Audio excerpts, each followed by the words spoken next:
ating mga masisipag na libor guys. Ayun, halo na naman. Panibago na namang ano guys. Panibagong halo na naman. Kanina, nakahalo na kanina. Ngayon, ito naman oh. Kinarati na talaga nila guys.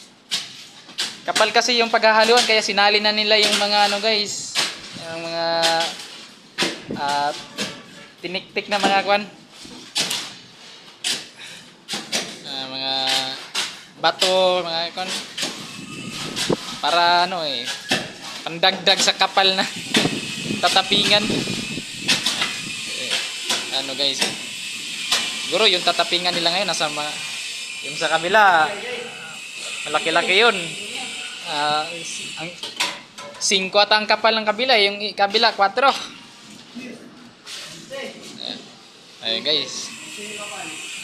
Mapasain na nila ng tubig guys. Halo na yan. Siminto, buhangin, tapos bato.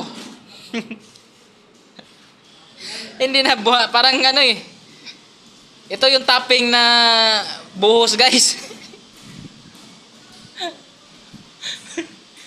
Kasali na yung bato Ay guys. Babasahin na nila, lalagyan nila ng tubig guys kakatapos ng maghalo. Kaya paano? Kakatapos ng maghalo, lalagyan ng tubig. Tapos papasipsipin yung tubig. Pag nasipsip yan, saka haluin para malambot na. Saka para halong-halo talaga pag hanalo.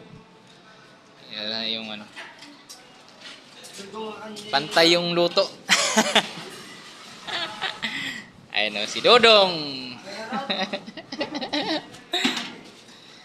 Ang ating mga masipag na libor. Ayun kunin mo yung sako. Ayun. Guys, maraming salamat sa ating mga followers dyan na laging nakatutok 24 oras sa ating vlog. Thank you so much mga idol. Bye bye. See you on my next video idol.